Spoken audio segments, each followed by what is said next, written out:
parle français, la langue de Molière, hélas, elle est assez subtile. Pour revenir à ma déclaration, voici ce que je dis clairement dans un dialogue dans une radio de la place. Je dis que quand 2015 va arriver, le 21 décembre 2015, si le président de la République et son gouvernement n'organisent pas des élections, nous utiliserons tous les moyens pour le faire partir du pouvoir. Parce qu'à partir de ce moment-là, il ne sera plus un président ni légal ni légitime. Et le journaliste m'a dit que le président de la République est élu démocratiquement. Ce à quoi j'ai rétorqué qu'il ne gouverne pas démocratiquement. Et quand on ne gouverne pas démocratiquement, on ne risque pas de partir par les urnes. Il faut une insurrection populaire pour faire débarrasser le dictateur du plancher. Et je maintiens cette affirmation. D'abord, elle date d'il y a longtemps parce que cette déclaration est là 3 semaines et demie. Je ne sais pas pourquoi ça ressurgit aujourd'hui. Les oreilles du RPG ont dû attendre très longtemps pour réagir à ça aujourd'hui. Il y a 3 semaines que cette intervention a eu lieu. Pourquoi ils parlent de ça aujourd'hui, je n'en sais rien. Et puis, un dictateur dans le monde, ce ne sont pas les urnes qui font partie d'un dictateur, ce sont les insurrections. Et je le maintiens. Maintenant, si les gens du RPG estiment que le président de la République est un dictateur, ben, ils peuvent prendre la part et considérer donc que les propos s'adressent à Alpha Condé. S'ils considèrent que ce n'est pas un dictateur, je ne vois pas pourquoi ils répondent.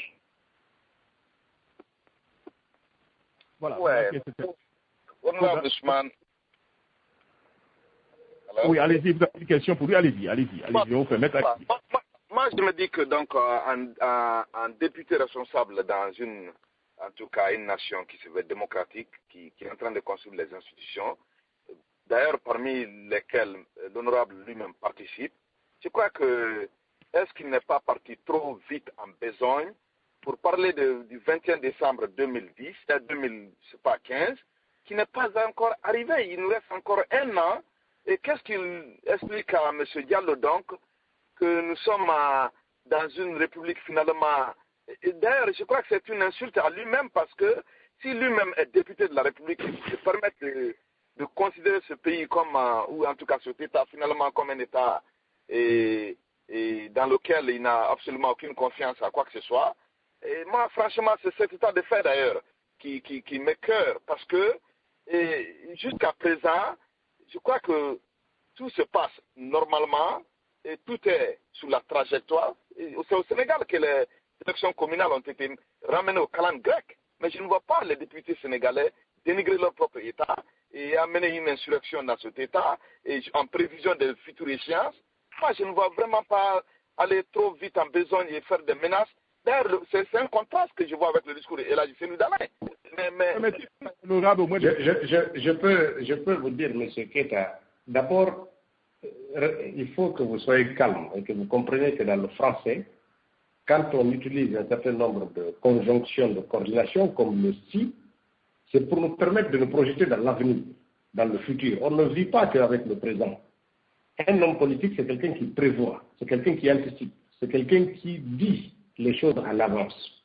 Ce n'est pas quelqu'un qui constate les faits.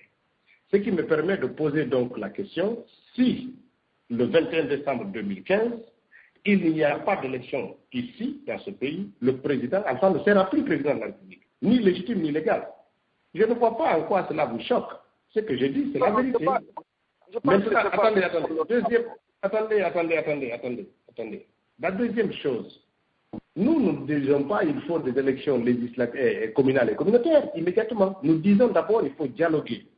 Il faut que le gouvernement soit en face des partis politiques, parlementaires ou pas, pour dire voilà pourquoi on ne peut pas organiser les élections, voilà. Qu'est-ce qu'on peut faire? Un gouvernement responsable pour qu'on regarde ensemble les problèmes. Il y a peut-être des bonnes raisons qui font qu'il n'y a pas d'élections. Mais cela doit être étalé devant la représentation nationale, devant les partis politiques, devant le peuple de Guinée, pour qu'on trouve de bonnes raisons. Et puis après, on trouve les solutions adaptées à notre situation. C'est ce que nous réclamons.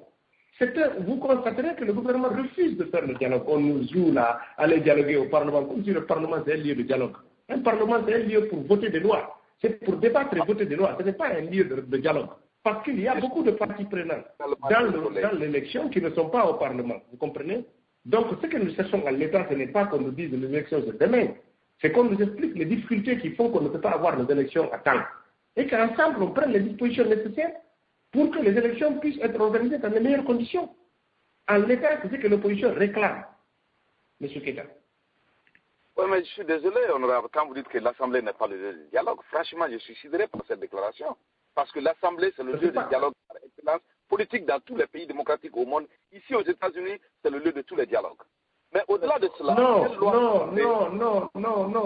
non. Excusez-moi. Qu'est-ce que vous voulez qu'on dise au Parlement pour l'indemnisation des victimes qui a été l'accord? Qu'est-ce que vous voulez qu'on dise de ça? Qu'est-ce que vous voulez qu'on dise pour des questions qui sont dans ce cadre-là? Ou pour les élections même? Qu'est-ce que le Parlement va dire pour les élections? Les élections n'ont pas lieu. Qu'est-ce qu'on va dire au Parlement? On va voter une loi pour dire que les élections vont avoir lieu demain, alors que les problèmes sont posés au gouvernement. C'est au gouvernement de nous dire voilà, les problèmes, ce n'est pas au Parlement. Le Parlement, c'est un lieu de débat pour voter des lois. Ce n'est pas un lieu de dialogue politique entre... Et puis, il y a des partis politiques qui ne sont pas au Parlement, qui sont partie prenante de ces élections et de ces accords, qui sont intéressés par le dialogue. Comment vous faites? Vous les êtes lieu du dialogue politique? Dans quelle loi proposez-vous aujourd'hui Attendez. On ne propose pas de loi. On veut qu'on discute des problèmes liés au calendrier électoral. Et ça concerne à la fois les partis qui sont au Parlement et des partis qui ne sont pas au Parlement. Donc nous voulons un débat là-dessus avec les gens qui sont chargés de mettre en place les moyens économiques et financiers pour nous dire d'aller aux élections. S'il y a des difficultés, que le gouvernement qui gère tout ça nous explique les difficultés. Ce n'est pas au Parlement qu'on discute de ça entre députés. Que voulez-vous que le RPG nous dise de ça? Ou que l'IRTG dise au RPG sur ces questions d'indemnisation, de poursuites judiciaires ou encore d'organisation des élections? Ce ne sont pas les lois qui font défaut. Ce sont des problèmes certainement matériels, calendaires, organisationnels qui font défaut. Ce ne sont pas les lois. Institutionnels aussi. Institutionnels qui font défaut. Mais attendez, même si c'est institutionnel, ce n'est pas un Parlement. À ce moment-là, les questions, si on nous dit par exemple que c'est des questions légales, il faut modifier cette partie de la loi, à ce moment-là, on envoie au Parlement. Si on nous dit que pour ça et ça, on envoie à la justice, on envoie à la justice. Si on dit ça et ça et ça, c'est lié aux questions budgétaires, on trouve les questions budgétaires. Mais tout ça là doit être discuté dans un cadre de dialogue politique. En dehors, ce n'est pas le Parlement.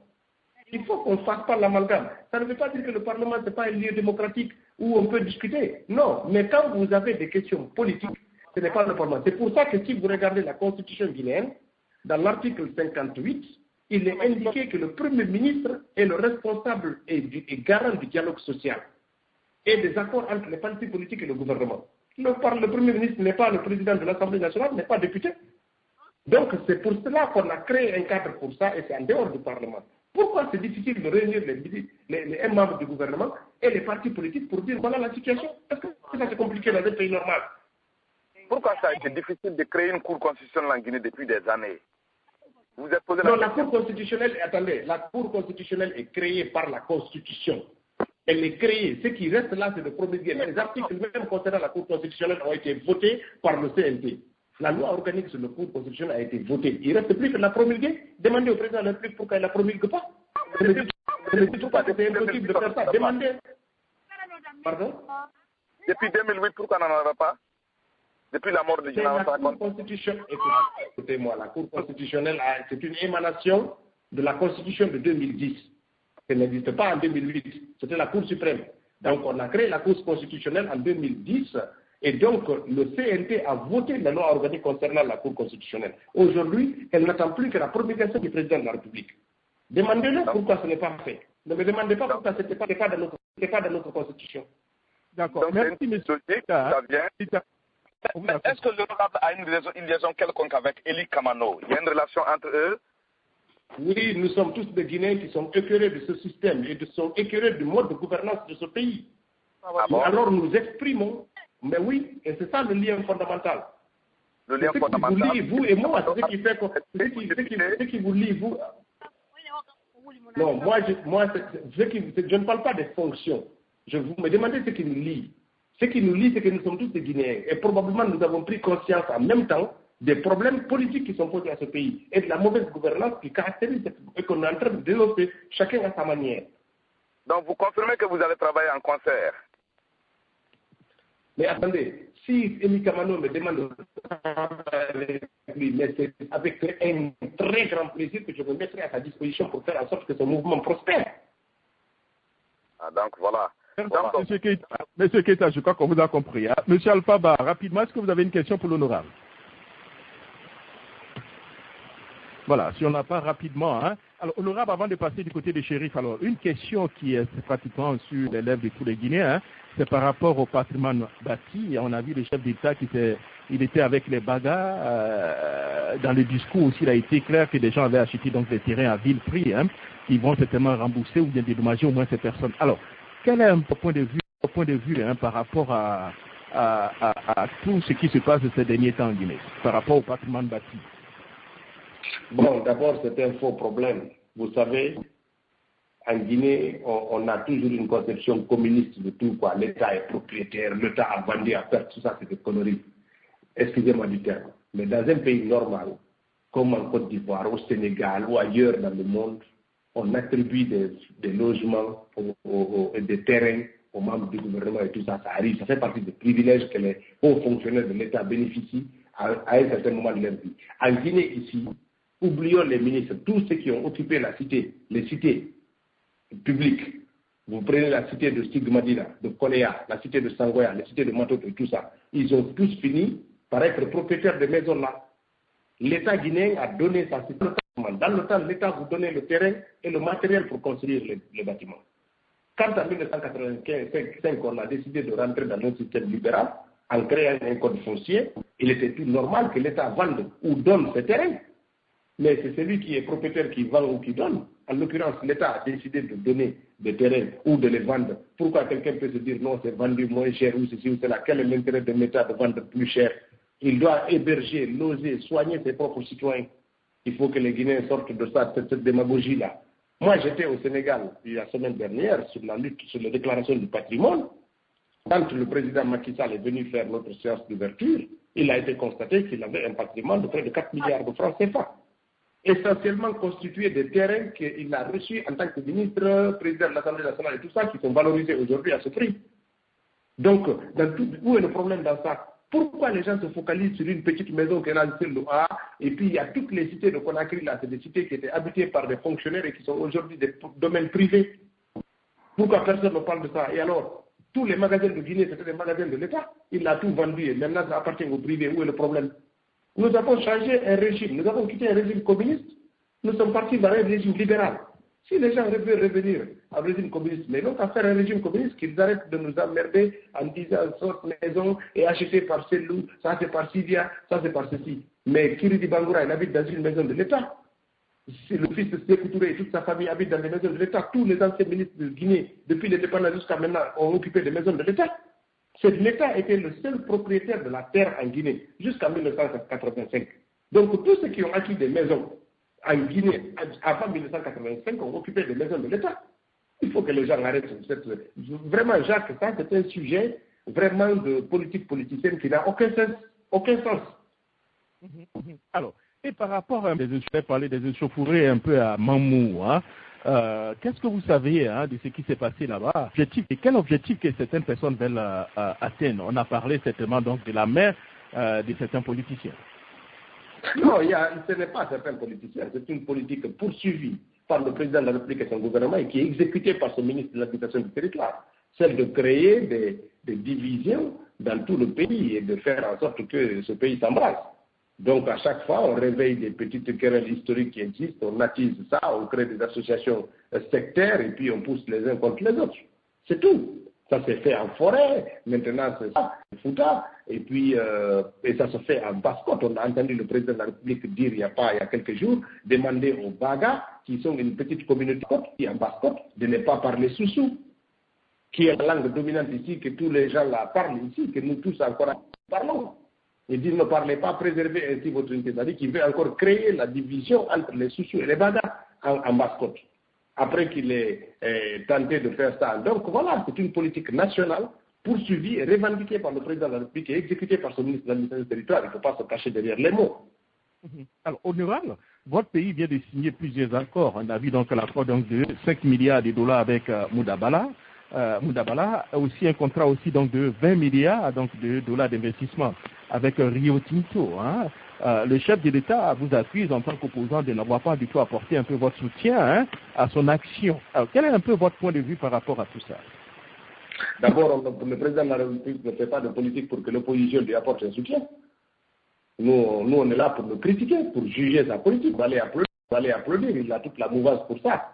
Que le président de la République se ressaisisse. Nous ne sommes pas dans un régime communiste où tout le monde doit applaudir le chef quand il passe ou quand il tourne le dos. Nous attendons le résultat. Toutes ces annonces de milliards, le constat en Guinée, c'est que les Guinéens ont faim, nous avons soif, nous vivons dans l'obscurité. Là, je vous parle, Jacques, depuis le matin, je cherche le courant. Là, je parle à vous grâce à la batterie de ma voiture. Nous n'avons ni électricité, ni eau, on a faim dans ce pays. On ne se soigne pas. Il y a Ebola, il y a la méningite, il y a les criquets, il y a tout ça. C'est ça la réalité de la Guinée. Alors qu'on arrête de nous faire parler de milliards et de milliards, et puis qui ne transforment ni notre vie, ni en bien, en tout cas en bien. Donc nous n'apportons pas notre soutien au président de la République quand il dit qu'on n'a pas soutenu dans le combat qu'il a livré contre BCRG, mais comme il pensait qu'il pouvait le faire, mais qu'il le livre. C'est son combat personnel à lui. Nous, il ne nous a pas expliqué où sont partis les 700 millions de dollars. Pourquoi vous voulez qu'on le soutienne? Il nous a exclus. Il n'est même pas capable de réunir l'opposition pour dialoguer. Et il veut qu'on le soutienne. Un président qui ignore son opposition, pourquoi il a besoin du soutien de l'opposition? Sinon, le président de la République aurait convoqué les partis politiques importants dans ce pays pour les faire état de la situation en disant voilà où j'en suis avec les partenaires, voilà le conflit, voilà comment ça marche. Au moins pour expliquer aux gens, pour que les gens le soutiennent ou pas. Lui, il peut rester dans son palais là-bas, aller signer des trucs comme ça, provoquer des guerres là-bas et venir dans ce pays en disant non, je veux que tout le monde m'applaudisse. Non, nous n'applaudirons jamais sur ces questions-là. Il a décidé de livrer bataille, qu'il livre bataille, et puis point, c'est tout. Nous attendons les résultats. Pour l'instant, ça se fait attendre. Les Guinéens vivent mal, c'est tout. Voilà, les Guinéens vivent mal, devant l'honorable. Alors, honorable, on va aller rapidement. Hein. Je crois que vous avez un de votre fédéral qui est John Ranli, qui va vous dire certainement bonsoir, et puis nous allons prendre les questions de Chérif Haïtra. Hein. Amadou Diallo, vous avez donc l'honorable en ligne. Vous avez une petite question ou bien un petit dialama, c'est bien ça? Hein? Je veux dire un dialogue à M. Ousmane et lui dire que j'ai fait un crochet à Conakry lorsqu'il n'y était pas. Donc voilà, donc je l'attends par ici. Je veux juste ajouter un point sur ce qu'il a dit lorsqu'on parle de patrimoine bâti. M. Jacques Roger, je demande à M. Alpha Condé d'expliquer pourquoi les Chinois achètent partout à Conakry, où se trouve la cité de télécommunications équipée, qui est là-bas, qui signe, qui approuve tout ça. Il faut qu'on arrête le problème du Guinéen est beaucoup plus supérieur à quelques bâtiments de l'État. Ce qui est le problème en Guinée aujourd'hui, au lieu de parler de bagarre comme l'a dit, pourquoi ne pas éviter des problèmes d'avenir en faisant l'assainissement de certaines zones qui ne sont pas occupées aujourd'hui, faire le planning pour que quand les Guinéens investissent là, que ce soit quelque chose de garanti. Je crois qu'elle a perdu le nord et malheureusement, les Guinéens, beaucoup qui vivent ici, quand j'entends M. Keïta parler de l'histoire, je veux bien que Obama, après toutes ces années au pouvoir, s'arrête devant les Américains pour dire que tout le problème appartient à George Bush. Vous le verrez au lendemain. Donc, il faut qu'on arrête de parler de ces premiers ministres du passé. On a un président qui s'appelle Alpha Condé, 3 ans, bientôt 4 ans, sans résultat, la même misère. J'étais à Conakry, je peux le confirmer, c'est dégueulasse. La ville est sale, on dirait que le roi n'était pas là-bas il y a quelques jours. Quand vous verrez les photos que j'ai envoyées, la Guinée est propice à toutes les épidémies qui peuvent frapper ce pays. Voici des vrais problèmes qu'Alpha devait régler, au lieu de parler de bagarre, de patrimoine bâti. Ça, c'est des petits problèmes pour un pays qui s'appelle la Guinée, M. Jacques Roger. Selon vous, alors... Oui, si je peux me permettre, Jacques, c'est cette question de patrimoine. La maison que le père d'Alpha Condé occupe et qui est devenue la résidence familiale du président de la République à Madina Bafanko, c'était un bâtiment qui appartenait à la Poste nationale de Guinée, qui a été donné à son père. C'est un terrain qui a été donné à son père. Donc c'était un patrimoine de l'État. C'est le seul bien que le président Alpha a en Guinée. C'est le seul bien. C'est un bien qui appartenait à la Poste de télécommunications de Conakry. Et il n'a qu'à nous dire combien ils ont payé là-bas. Ça veut dire que toutes les maisons des Guinéens qui ont occupé des maisons ici, ou qui ont eu des terrains en Guinée jusqu'en 1985, c'était des biens publics. Tout appartenait à l'État. C'était la loi qui disait que la terre appartient à l'État et l'individu n'avait que le droit d'usage. Qu'ils arrêtent de nous parler des personnes de ceux. C'est pas le problème. Pas le problème, Jacques. On a des problèmes d'électricité, de l'eau, de l'éducation, de la santé, de la sécurité, de l'insalubrité, de toutes ces questions, des problèmes électoraux, des problèmes ceci. Donc tout ça là, ce sont des problèmes importants qui concernent à la fois le Guinéen de Conakry comme celui de Yomou, de Kankan ou de Zérekone ou de Labé. Mais le problème de récupérer une maison de Sel ou de Sidia qui va valoir tout au plus quelques centaines de millions de francs guinéens, qu'est-ce que ça va régler dans notre vie? Qu'est-ce que ça va régler dans notre vie? La Guinée a eu plus de 700 ministres depuis l'indépendance. Tous ces gens-là sont logés dans des maisons publiques où ont acquis des terrains par la volonté de l'État. Les instituteurs, les formes, tous les hauts cadres de l'État guinéen. Donc on arrête de nous parler de Sel ou de trucs comme ça. Est-ce que ça va régler le problème de la Guinée?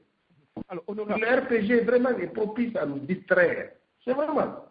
Honorable, excusez-moi, monsieur Chéri, j'avais voulu aller vers vous. Une petite minute, Chérif. Hein. Honorable, est-ce que vous n'êtes pas faire avoir en signant les accords donc, du 3 juillet, hein, puisque ces accords ne sont pas très spécifiques par rapport donc, aux élections communales? Est-ce que vous n'êtes pas faire avoir?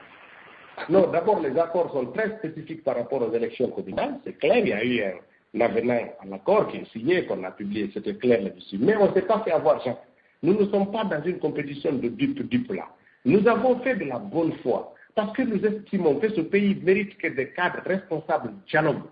Nous n'avons pas voulu. On aurait pu dire non, Alpha ne respecte jamais sa parole, parce que dans le passé, il ne l'a pas fait. Et puis nous avons coupoté sur ça, ça allait nous mener sur quoi? À accroître encore la confrontation. On a voulu donner une chance au dialogue, une chance à la responsabilité. Voilà pourquoi on a cédé. On ne peut pas nous dire qu'on a été dupé. Non, on n'était pas dupé. Nous agissons de bonne foi parce que nous avons un destin positif pour ce pays. Nous pensons pouvoir sortir de la Guinée de la situation dans laquelle nous sommes. Maintenant, s'il y a des gens qui pensent que la politique c'est de mentir, dribbler, tromper et tout ça, ben, ils en auront pour leur compte parce qu'en vérité, cela ne mène nulle part qu'à l'impasse. Nous avons voulu mettre en place toutes nos billes sur la table, discuter, trouver une solution aux problèmes qui ont enlevé la Guinée pendant les 3 ans. Donc, dépasser ça et aller, s'ils veulent nous ramener à ça, ils en prennent la responsabilité. Mais nous sommes heureux que tout le monde, tous les observateurs constatent aujourd'hui la mauvaise foi du gouvernement et du président de la République. Voilà. D'accord. Alors, Chérif, hein, vous avez maintenant votre temps. Allez-y, Chérif. C'est pas grave, Jacques. Bonsoir, honorable. Bonsoir, Chérif.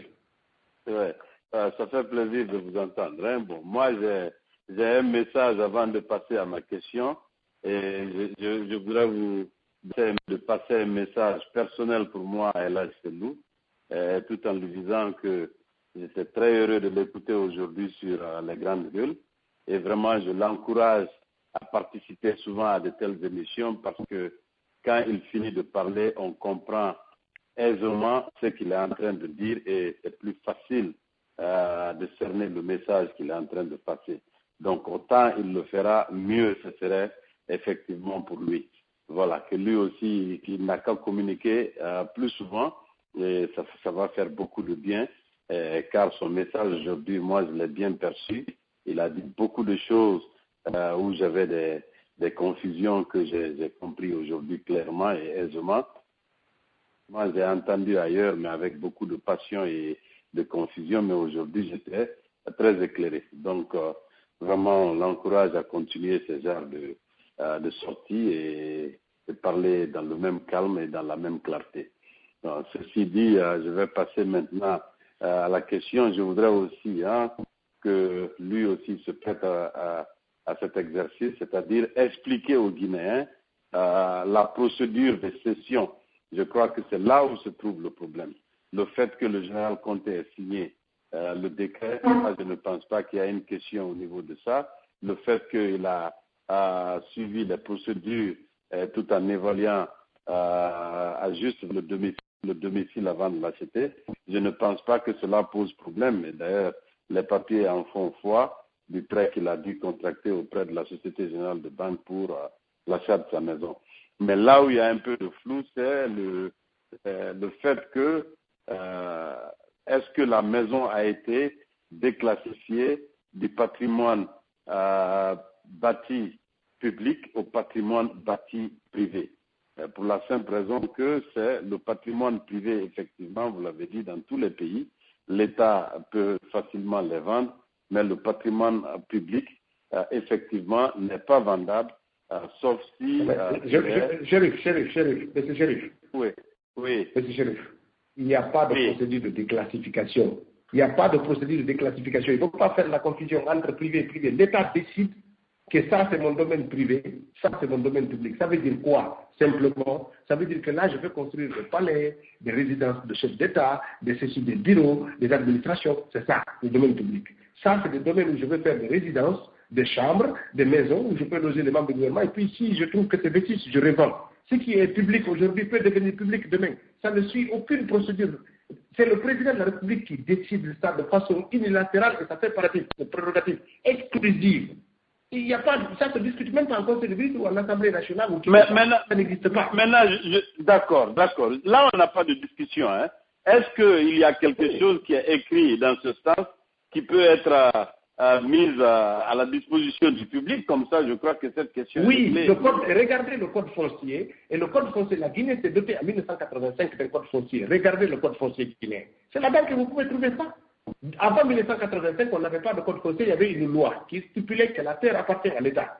C'est en 1985 qu'on a supprimé cette loi et mis en place un code foncier. Et c'est le code foncier qui crée cette différence, qui dit ça c'est le domaine de l'État, ça c'est le domaine de ceci, ça c'est ceci, c'est fait. Et il reconnaît la propriété privée et il reconnaît le droit coutumier pour la cession des terres. C'est pour ça que vous trouvez les conflits là, dans les régions comme Dubreka, Forêt-Caria et tout ça, parce que c'est le droit coutumier. Le premier qui est venu cultiver dans un territoire ou un jour a traversé là-bas par son pâturage, il devient de propriété coutumier et il peut le céder. Et sur ça, il y a plusieurs conflits qui naissent parce qu'il y a plusieurs personnes qui vont dire « Ah, moi, il y a 7 ans, c'est mort, avant son père, c'était mon père, etc. etc. » Parce que la loi de 1985 reconnaît le droit coutumier sur la terre. Et c'est le nom foncier. Donc, mais encore une fois, chérie, c'est que moi je veux dire, cette question n'a aucune importance. Quand vous-même vous êtes guinéen, vous savez que toutes les cités guinéennes, c'était des cités publiques. J'ai cité la Sigle, la cité Paléa, la cité de Sangoya, Matoto, les cités de chemin de fer, tout ça, ça appartenait à l'État. L'État a cédé.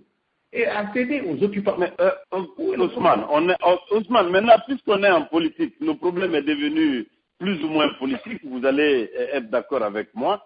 Je crois qu'au fur et à mesure, ça ne fait pas du tout mal de mettre effectivement, j'ai le code foncier, malheureusement, je suis en train de conduire, j'aurais bien voulu vous dire l'article qui en parle.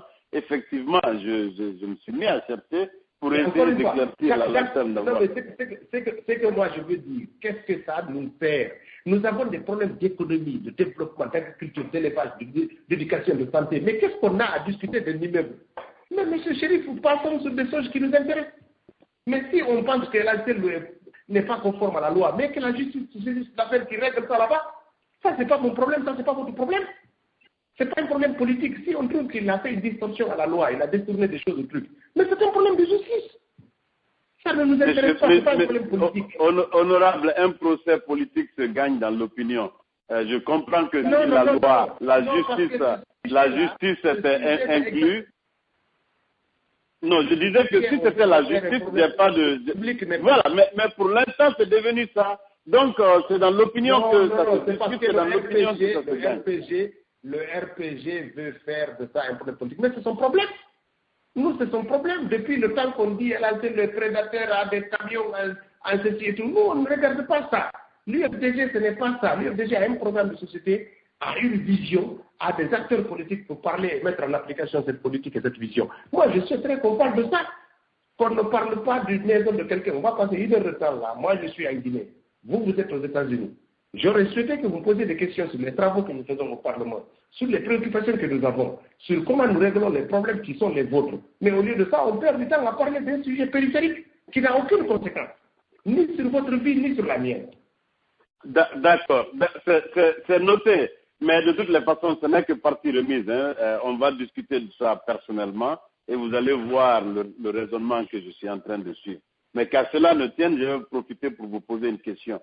Est-ce que vous avez reçu au niveau du Parlement l'accord du cadre d'investissement que Rio Tinto a signé avec la Guinée récemment pour approbation? Ça, c'est la première question. La deuxième question, est-ce que vous êtes lobbyé en ce moment en tant que député pour que vous puissiez signer ça rapidement? La troisième question, est-ce que vous allez prendre votre temps, demandez de l'expertise, que ce soit à l'intérieur ou à l'extérieur, même si elle est guinéenne, pour vous aider à comprendre les tenants et aboutissants de cet accord avant d'apposer votre signature, parce que ça va être à la signature finale. Une fois que vous ratifiez ça, c'est fini, on ne peut plus jamais revenir dessus. Non, je vais vous dire une chose. D'abord, un accord de convention d'investissement, ce n'est pas une loi. Ce n'est pas un cadre normatif légal. Ça veut dire simplement, ce n'est pas parce qu'on a voté là que c'est comme si c'était une loi organique ou une loi. Non, ce n'est pas ça du tout. C'est un document, une intention d'investissement. C'est ça. C'est seulement dans les pays comme la Guinée, des pays où on n'a pas confiance aux institutions, qu'on demande à un parlement de ratifier un accord cadre d'investissement. Aux États-Unis, vous ne verrez jamais ça. Même quand on va envoyer des centaines de milliards, les gens n'ont pas besoin de ça pour que ça passe au parlement. Simplement, les investisseurs qui arrivent dans nos pays fragiles là veulent associer tout le monde pour se protéger, c'est tout. Sinon, ça n'a aucune valeur normative légale. Ça, il faut le savoir. La deuxième chose, c'est que ces documents, qu'on le veuille ou pas, l'opposition le veuille ou pas, il suffit d'une majorité simple pour la faire adopter. Et cette majorité est à disposition de la mouvance. Donc, qu'on le regarde, qu'on dissèque, qu'on discute et tout, le fait majoritaire est là, c'est la réalité. La troisième chose, c'est que ce document crée de la confusion dans l'esprit des gens. On nous parle de 20 milliards d'investissements, de ceci et cela et tout. Il y a beaucoup d'interrogations sur ce document. Mais ces interrogations, on va juste les soulever pour entretenir le débat dans l'opinion publique. Mais si le gouvernement n'a pas voulu solliciter des experts, moi personnellement, j'ai demandé par exemple qu'on nous envoie les avis des experts qui ont conseillé le gouvernement sur l'élaboration de ce document. Ils vont nous dire qu'il n'y en a pas. On les a demandé le document d'investissement, le plan d'investissement qui permet de parler de ces 20 milliards.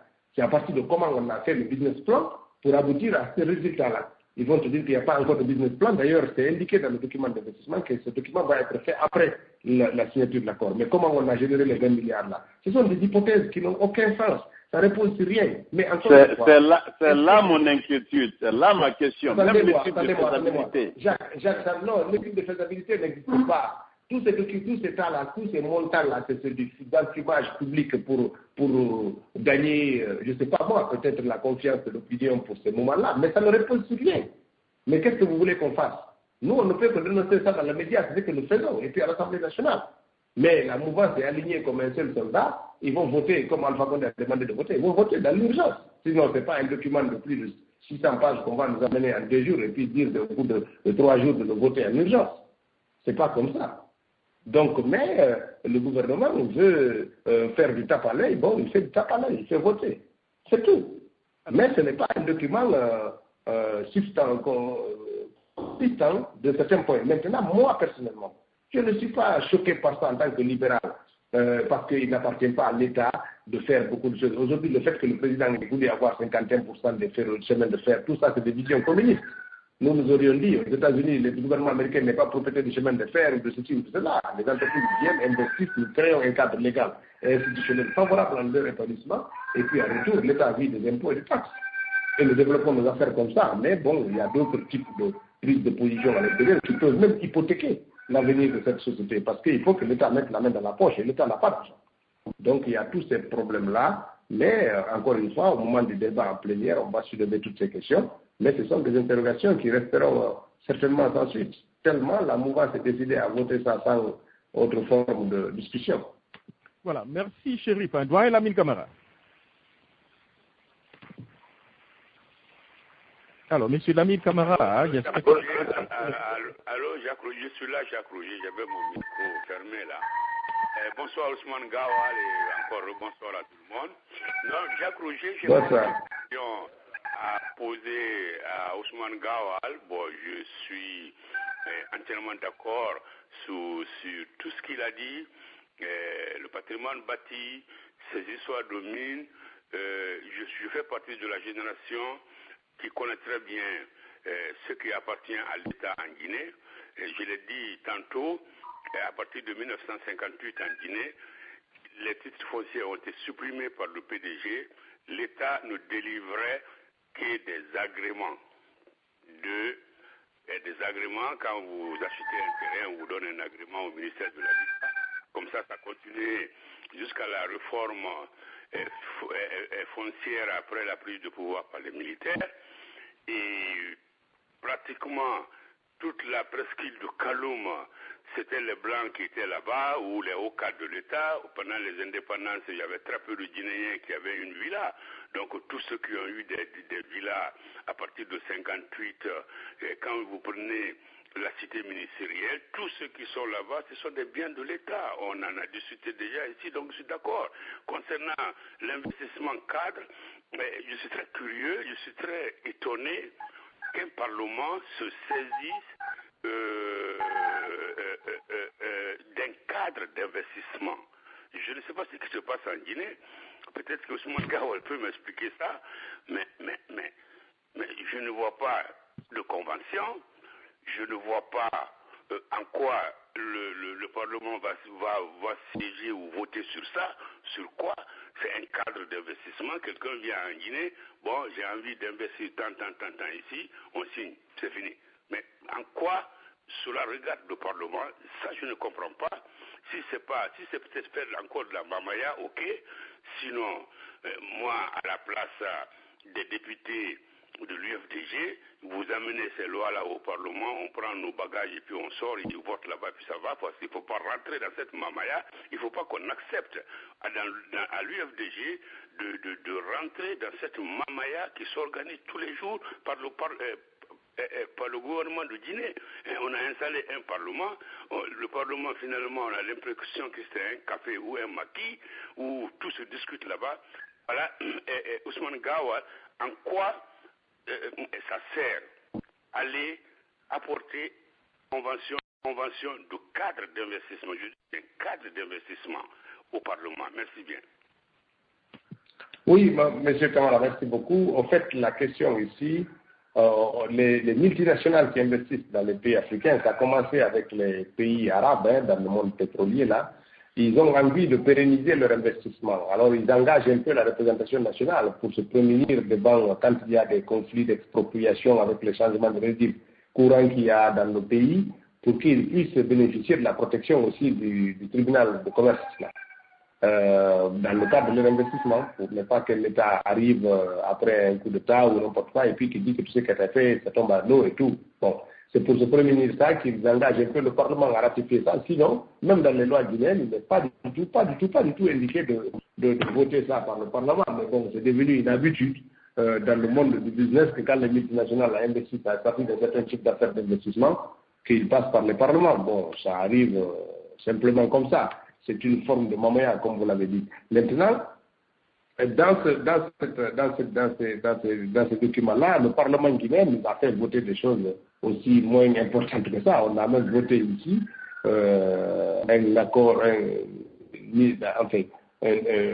la mise en place, un projet de mise en place d'une commission mixte guinéo-indienne, alors même que c'était un projet dont on ne connaissait ni le contenu, ni la composition, ni la commission, qu'est-ce qu'elle ferait et tout. Bon, les Indiens ont exigé à ce que ça passe par le Parlement et hop, le gouvernement est venu en violation des lois de la Guinée, on demandait à ce qu'on vote. Et quand moi je me suis levé dans le groupe de l'opposition pour souligner ce problème, vous pensez bien que personne n'a regardé, on a voté contre, mais bon, c'est passé comme une lettre à la poste. Les gens n'ont pas réfléchi quand on violait nos propres lois en faisant ce type de comportement. Mais le fait majoritaire est là, et puis c'est des votes mécaniques, quoi. Un peu comme on le dirait en France, des votes audio, donc voilà. Mais bon, on fait des choses inutiles au Parlement. Et notre présence aussi là-bas, c'est pour dire ça, rappeler ça et le dire, pour que les uns et les autres prennent conscience, parce qu'on ne s'adresse pas seulement qu'à nos collègues députés, mais on s'adresse aussi à l'opinion. C'est important. Voilà, alors, nous allons aller donc rapidement du côté de M. Sidibé avant cette demande de libérer l'honorable. Ismaël Sidibé, allez-y pour votre question. Voilà, merci beaucoup. Bonsoir, honorable. J'aimerais savoir, vous parlez du dialogue avec le gouvernement parce que vous refutez carrément toutes sortes de discussions de ce qui concerne les élections. Je n'ai plus de son. Je crois qu'on a perdu Sidibé. Voilà. Jacques, vous êtes là? Oui, nous avons. Voilà, je crois que nous l'avons perdu. Voilà, alors, on va prendre certainement une autre personne. Oui, à moins que Chérif, vous voulez certainement faire une petite précision par rapport au contrat. Vous voulez faire une petite précision ou bien? Oui, tout à fait. Juste dire à à l'honorable que ici, par exemple, les explorations offshore et puis dans les zones réservées de l'État ici aux États-Unis, ça vient toujours au Congrès pour ratification. Donc, c'est très important et aussi pourquoi les grandes sociétés exigent que les assemblées signent cela, parce que c'est vous qui représentez le peuple de Guinée. C'est vous réellement les représentants. Tout ce que vous allez signer, vous l'aurez signé à mon nom, au nom de Sidibé, au nom de Lamine Camara, au nom de tous les Guinéens, parce que vous êtes les députés élus du peuple. C'est pourquoi on fait ça. Hein. Une fois que quelque chose est là-bas, c'est que le pays ne pourra plus revenir malheureusement là-dessus, même si on se rendait compte que dans les clauses quelque part il y a eu des problèmes, ça engagerait tout le monde. Non, pourquoi il est important. c'est ça que je te dis, monsieur Chérif, c'est là, non. C'est pour ça que j'ai précisé qu'un accord de convention, même ratifié par le Parlement, n'est pas un cadre normatif, ce n'est pas la loi. Si demain un gouvernement arrive et qui trouve que dans ces accords-là, la Guinée est lésée de façon extraordinaire et tout ça, rien ne l'interdit de façon légale, y compris par les lois guinéennes et le droit international, de faire recours pour rétablir cela. Ce n'est pas parce que c'est voté par le Parlement que c'est fini, c'est terminé. Non, on se donne juste bonne conscience. Il faut très bien voir dans quel cadre c'est, y compris dans le droit guinéen. D'ailleurs, l'accord de convention qu'on est en train de parler là viole beaucoup de dispositions de nos propres lois, à la fois le code minier, le code du travail et le code des impôts. Et il y a beaucoup de distorsions qui sont faites, dérogations, des violations des lois et tout ça qui sont dans ce code de convention. Or, c'est pour ça que je dis que ce n'est pas la loi. Ça ne remet pas en cause le code de nos lois, juste pour se donner conscience, parce que nous sommes dans des pays fragiles. C'est tout. Mais ce n'est pas un document normatif. Ce n'est pas parce que c'est sort du Parlement que c'est la loi. Et ça devient donc la norme. Non, ce n'est pas ça du tout. Et c'est bien indiqué dans le texte de loi. Alors, honorable, il y a un chien ou bien un petit, c'est bien chez vous, honorable? Pardon? Oui, il y a un petit chien que j'ai, je suis désolé, hein, il pleure, Jacques. Voilà, d'accord, voilà. D'accord, alors je me posais beaucoup de questions, hein. Voilà, d'accord, voilà. Merci, donc. Voilà, le fils des shérifs a eu certainement peur, hein, voilà.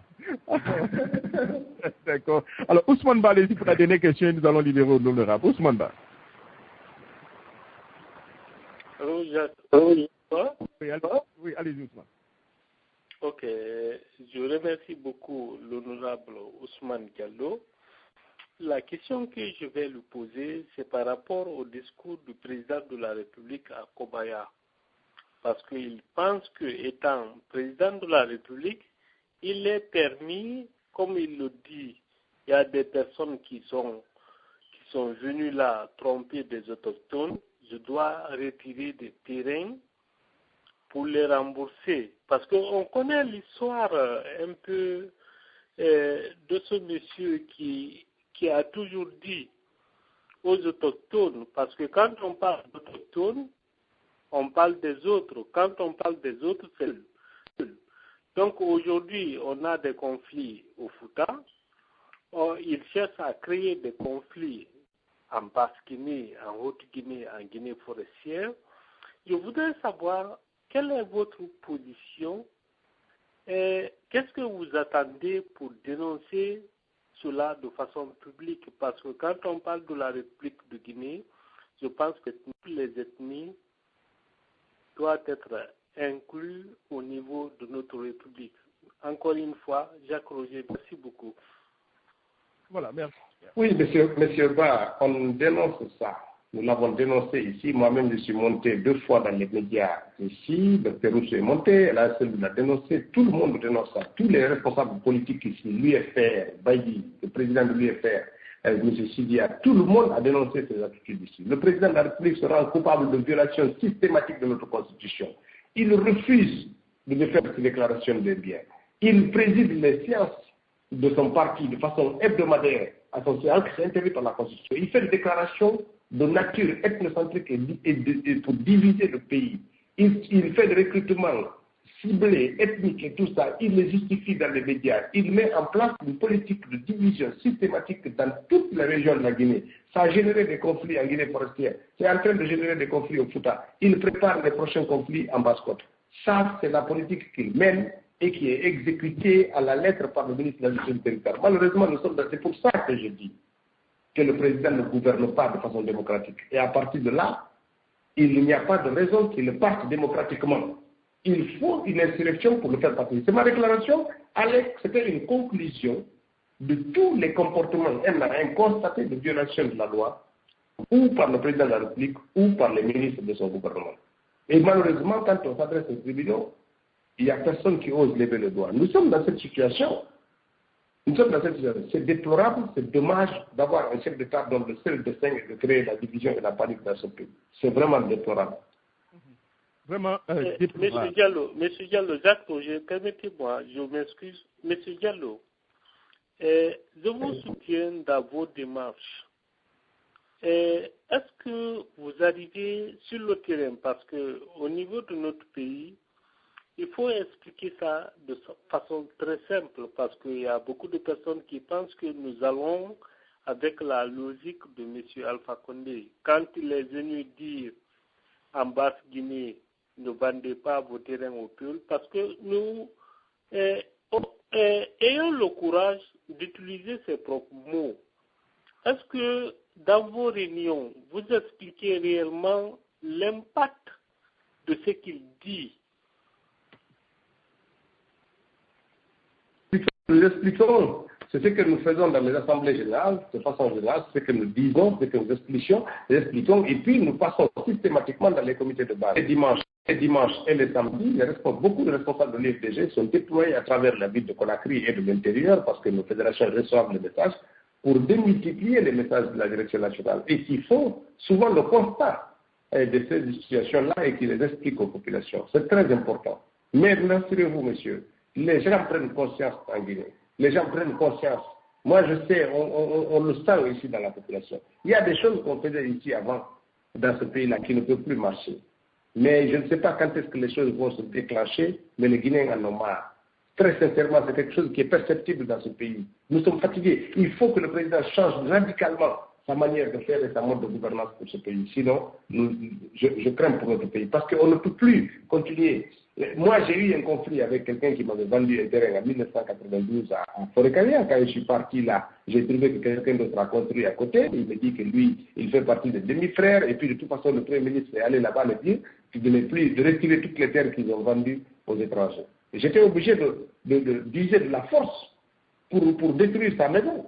Vous imaginez, quelqu'un vous vend un terrain, vous payez avec lui. Un terrain qu'il peut vendre, qui lui appartient, donc il vend légalement. Et vous le payez l'argent. Il prend cet argent, il le consomme. Vous élaborez tous les papiers de votre titre foncier et qu'il vient derrière dire cette terre ne vous appartient pas, c'est mon ancêtre qui est le propriétaire. Vous imaginez le nombre de conflits qu'on est en train de fabriquer dans ce pays-là. Ce n'est pas normal. Alors que le code foncier proprement a dit que quand vous avez la terre, soit par héritage, soit par droit coutumier, vous pouvez en disposer comme vous voulez, vous pouvez la vendre et la céder. Pourquoi le gouvernement guinéen en 1985 a fait ça? Parce qu'au sorti de la révolution de Sékou Touré, les Guinéens étaient pauvres, personne n'était riche. Et il a créé le code foncier précisément pour permettre à quelqu'un qui n'avait rien, qui voulait faire un emprunt à la banque, puisse présenter son titre foncier comme caution et emprunter à la banque. Ça a permis aux premières usines de se créer à Conakry et en Guinée ici, l'usine de matelas de l'Abbé notamment, a été faite par un prêt de la société de la Bissigi qui était hypothéqué les terrains que la personne avait à Dixie. Beaucoup de petits opérateurs économiques de l'époque se sont créés comme ça. Ça, c'est le titre foncier qui permettait, parce que l'État n'avait pas les moyens de créer des opérateurs. Donc, a créé les titres fonciers et privatiser la terre pour permettre aux gens, aux autres, d'user de ça pour lever des fonds auprès des banques. Pour ceux qui ne savent pas, c'est la petite histoire qui était derrière cette idée de création du titre foncier en 1985. Alors, honorable, avant de vous laisser partir, je sais que vous êtes tellement préoccupé par tous les moult problèmes que vous avez certainement au niveau donc, de la Guinée pour vous occuper des autres problèmes. Mais est-ce que vous n'êtes pas un peu inquiet par rapport à ce qui se passe un peu au Burkina Faso, où Blaise Compaoré, après 28 ans de pouvoir, cherche encore à tripatouiller la Constitution pour se maintenir au pouvoir? Vous n'avez pas l'impression que si aujourd'hui l'Afrique ne fait rien, demain le président Alpha Condé, si bien il gagne un deuxième mandat, il peut certainement chercher donc à tripatouiller et modifier la Constitution aussi pour se maintenir au pouvoir aussi?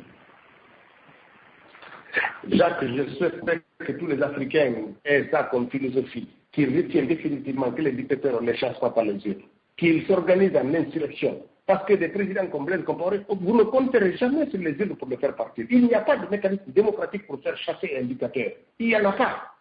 Parce que ces gens-là ne respectent rien du tout. Ni leurs paroles, ni leur engagement. Il faut donc que les populations réagissent. Il n'y a pas autrement que par des insurrections. C'est dommage, c'est inquiétant, mais je souhaite que le peuple burkinabé soit un peu plus vigilant et qu'il ne laisse pas passer. Parce que si ça passe là-bas, ça peut être contagieux. Et ce n'est pas difficile parce qu'on a un de ses cousins ici qui vient de contaminer la Guinée aussi. Donc on souhaite vivement qu'il nous montre la voie à suivre et nous on se prépare d'ici à 2015. Mais c'est dommage. C'est dommage d'en arriver là, quoi. Voilà, alors Yves Bambara, qui est donc du Burkina Faso, c'est tellement qu'il a une petite question pour vous. Hein. Monsieur Bambara, vous êtes en ligne. Jacques, j'ai dit bonsoir à l'honorable et bonsoir à tous les Guinéens. Vous avez posé ma question à l'honorable.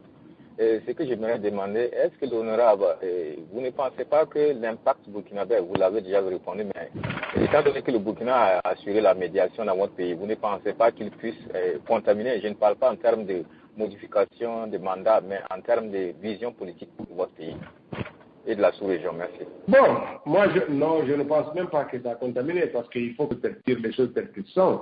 Le Burkina, quand il est parti en 1985, et le Burkina d'aujourd'hui, il y a une certaine différence, il y a un certain progrès, il y a une certaine intégrité des cadres. Les cadres burkinabés, quand on voit aujourd'hui ne serait-ce que la contestation des élites burkinabés par rapport à cette volonté du président de la République de modifier la Constitution, ne vous attendez jamais à trouver des fonctionnaires guinéens pour contester ça. Un juge guinéen qui va dire que le président n'a pas raison.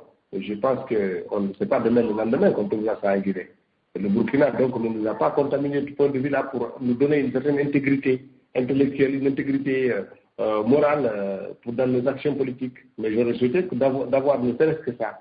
Maintenant, pour le reste, j'espère que la contagion ne prendra pas si c'est pour se terminer au pouvoir. Voilà, merci beaucoup, hein, honorable. Hein, votre mot de fin, hein, voilà, avant d'en faire. Merci Jacques, ça me faisait un moment que je n'étais pas venu chez vous, tout ça me manquait beaucoup.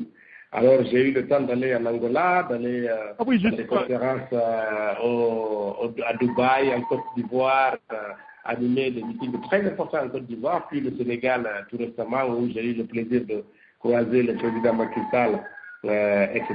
Donc voilà, c'est tout le plaisir pour moi de revenir vers vous et puis de réentendre M. Chérif, Ousmane Ba, et puis M. Keita, et M. Lamine Kamara et tout le monde. Donc ça fait plaisir. C'est dommage, je n'ai pas entendu le frère Barry de la France, dommage, mais bon, j'espère qu'il va bien. Voilà, j'espère qu'avant de vous laisser partir, hein, Ivoirien, puisque vous avez parlé des problèmes de terre, problème de terre entre les Guinéens, hein, qui pose, voilà, hein, mais au niveau de la Côte d'Ivoire, c'est problème de terre entre Ivoiriens et puis certainement un peu des étrangers. Hein. Monsieur Agueyi, certainement, voudrait bien vous poser une question. Dans ce sens, il est l'écrivain, hein, Agueyi. Alors, Laurent Agueyi, allez-y pour votre question pour l'honorable Ousmane Gawal, depuis Conakry. Merci honorable. Vous m'entendez, honorable? Oui. Alors, j'ai une question pour vous. À quel moment les Guinéens pourraient franchir ces barrières ethniques pour se mettre ensemble et penser à l'avenir de ce pays qui regorge de beaucoup de ressources? À quel moment? Est-ce vous allez perdre tout ce temps en train de régler les problèmes claniques, les problèmes ethniques? À quel moment les Guinéens vont se mettre ensemble pour développer ce pays? Je vous remercie. Oui, c'est une préoccupation assez importante, mais je peux vous garantir que dès l'arrivée du président Selou au pouvoir, cette question sera dans l'histoire. Parce que nous allons gérer ce pays de façon la plus transparente possible. Parce que nous allons mettre en avant les valeurs individuelles. Parce que personne ne sera persécuté, ni pour ses origines, ni pour... Nous allons donner corps aux lettres nobles qui sont inscrites dans notre Constitution, de gouverner en toute transparence et de faire en sorte que chacun se sente dans son pays. C'est très important. Mais c'est l'impulsion, la direction indiquée par le chef qui donne la dynamique du derrière. C'est ça qui est fondamental. Or, le président que nous avons actuellement, toute la direction qu'il indique, elle est truffée d'ethnocentrisme, de haine, de suspicion, de violence et tout ça. Alors forcément, la dynamique qui est engagée dans notre pays depuis son arrivée au pouvoir est connotée par celle-ci, par ce comportement-là. Nous ferons en sorte que ça marche. N'oubliez pas ça, c'est très important. Ce n'est pas fondamentalement les populations qui sont ethniquement divisées, ce sont les politiciens, souvent en manque de logique, de projet de société, qui s'emparent de ces sujets pour en faire des sujets d'actualité, et puis les médias, souvent locaux, qui n'ont pas d'autres sujets à commenter, en font des sujets sensationnels. C'est ça le problème de la Guinée. Sinon, franchement, moi j'aurais souhaité que le président nous parle d'école, d'agriculture, d'élevage, tous ces sujets-là. Mais regardez les 3 ans qu'il a passé en Guinée, vous ne verrez pas de discours dans ce sens-là. Pas du tout. Il parle que de l'ethnie, ou que de l'ethnie. Il ne fait que stigmatiser, que de stigmatiser, que de stigmatiser. C'est déplorable. Quand il change de sujet, il tape sur les anciens premiers ministres. Bon, voilà. Donc, nous rêvons aussi de voir ce jour-là. Je ne sais pas quand est-ce que ça va finir, mais nous sommes bâtis sur une génération multiethnique, multiculturelle, profondément ancrée dans la croyance que le Guinéen est capable d'aller de l'avant en faisant abstraction de toutes nos divergences ethniques, philosophiques et politiques. Ça, c'est fondamental parce que nous sommes élevés aussi dans des États où on a appris à dialoguer. C'est dommage que le président ait vécu 60 ans en France et qu'il n'a pas pu traduire en Guinée ce que les Français ont de meilleur. Alors, honorable, est-ce que votre problème le problème de per diem, problème, j'allais dire, au niveau donc, du matériel, au niveau de l'Assemblée nationale? Non, c'est pas réglé, Jacques. On est toujours là, pauvre. Là, moi, je vous parle aujourd'hui. Je ne suis pas encore payé depuis, voilà quoi. Donc, rien n'est réglé. On n'a pas discuté du règlement intérieur. On n'a pas discuté du budget de l'Assemblée nationale. Il y a un député qui s'appelle Damaro Camara qui s'est levé, qui se comporte comme un petit empereur et qui décide que en connivence avec le ministre, il débloque de l'argent, il vire cette montant dans les comptes des députés, 15 millions de francs guinéens, sans aucune consultation. Il agit à lieu et place du gouvernement, à lieu et place du président de l'Assemblée nationale et des députés. Et puis voilà quoi. Et ça marche parce qu'il a des longs bras de corrompus à l'intérieur du système et puis il sort l'argent, il est répartit entre les députés. Et puis comme les députés sont sans le sou, personne n'arrive à rejeter cette offre-là parce qu'on nous a tellement affamés depuis novembre. On a reçu 2 paiements et puis voilà quoi. C'est ce qui est fondamental. Donc pas de voiture, pas rien quoi. Moi-même j'étais en Côte d'Ivoire, je voulais y rester. Hein. Franchement, j'ai été accueilli par un honorable député qui est venu me prendre. Tellement ils m'ont installé dans un luxe, j'ai dit aux gars, je ne reviens pas en Guinée parce que les députés guinéens, dès que tu arrives à l'aéroport, tu le sais, hein, surtout quand tu es de l'opposition. Moi, de mon retour de mon voyage à l'aéroport de Bessia, dès que je me dirigeais dans la salle VIP, quand un militaire m'a aperçu comme Ousmane Gawal, c'est quelqu'un qui ne passe pas inaperçu, il a tiré la bouche, il a dit « Nyamordien Barana ». Tu comprends? Donc c'était assez incroyable. Et je l'ai regardé. Non, mais Ousmane a confirmé qu'il y a Javi Mouna, il y a mon frère. Qu'est-ce que tu veux dire? Ma faute.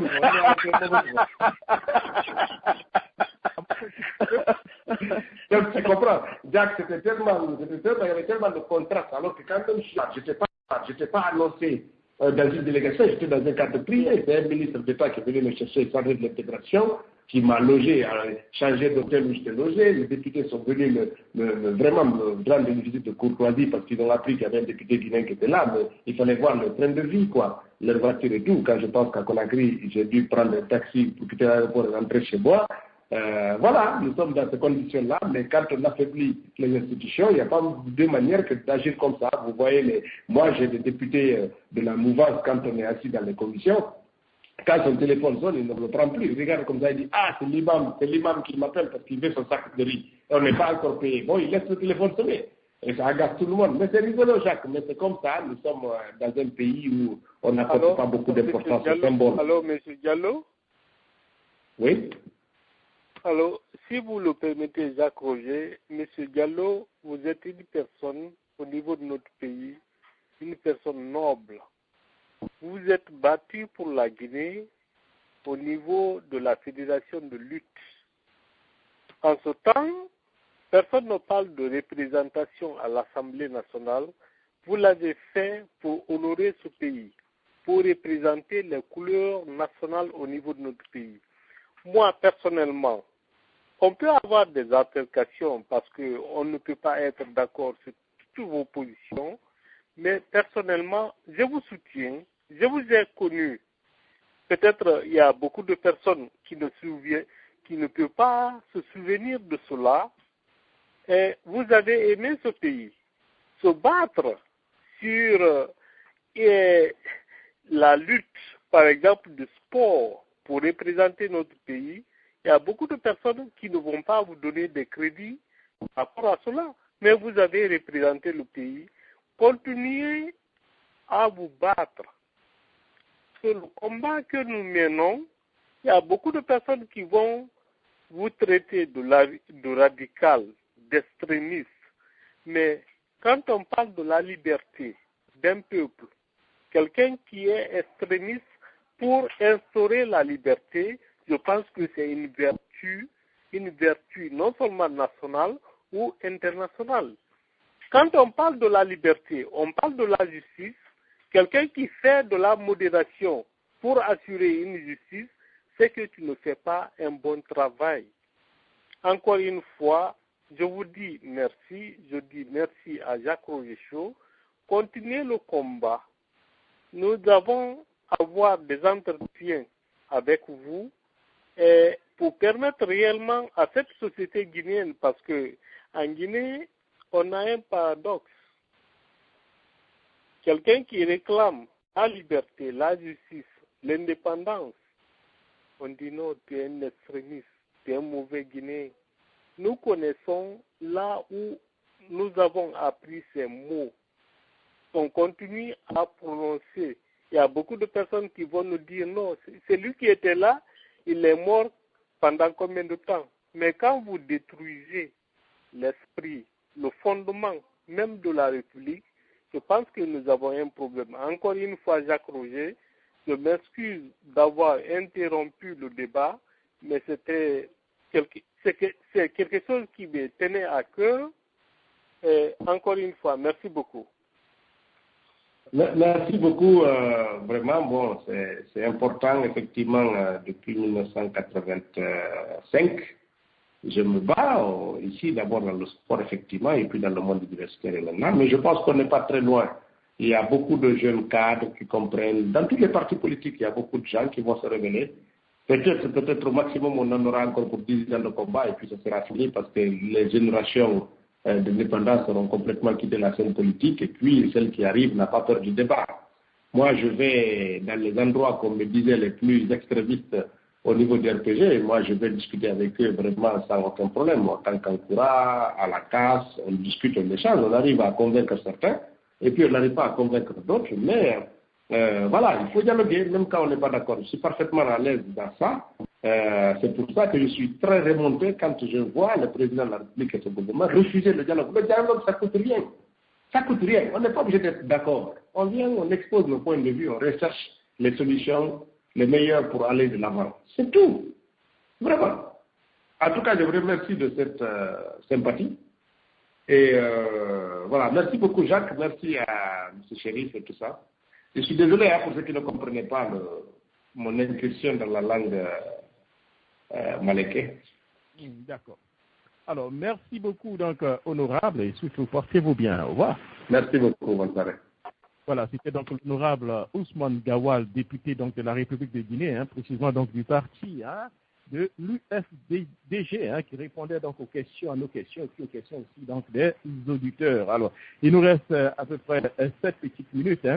Prendre au moins 2 ou 3 auditeurs pour avoir un peu, donc, puisqu'ils n'ont pas pu poser des questions, pour avoir un peu leur point de vue par rapport un peu à ces débats. Alors, je vais aller du côté donc, de M.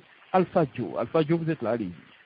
Non, merci M. Jacques. Vraiment, maintenant, je n'ai rien à dire parce qu'Ousmane a tout dit. Seulement, j'aimerais rappeler comme des frères qui parlaient des maisons. C'est-à-dire que quand on n'a rien produit, on devient jaloux de ceux qui ont eu à produire quelque chose. Mais ce produit-là aussi représente la Guinée. Merci M. Jacques. On va aller du côté. Donc, Eladj Barry du Bloc libéral, c'est moi qui voulais poser une question, mais vous avez le droit de commenter. Alors, bonsoir M. Jacques, bonsoir à tous les auditeurs. C'était juste pour remercier M. Ousmane et surtout attirer son attention par rapport à un point. Surtout quand il avait parlé des conflits qui sont au niveau du Fouta, de la Guinée forestière et surtout qui prennent des racines au niveau de la Basse-Côte. Ils doivent nécessairement monter au créneau pour attirer l'attention des uns et des autres. Parce que si vous vous rappelez, en 2010, Alpha Condé se permettait de dire que sa main était sous-sous et depuis un certain temps, il a totalement changé de verbe. Maintenant, il se rabat totalement vers les bagarres. J'ai écouté dans une radio de la place, dans un de ces discours-là où il disait que lui, il n'a pas peur de gris-gris, il n'a pas peur de maraboutage. À partir du moment où ces mamans bagarres sont derrière lui,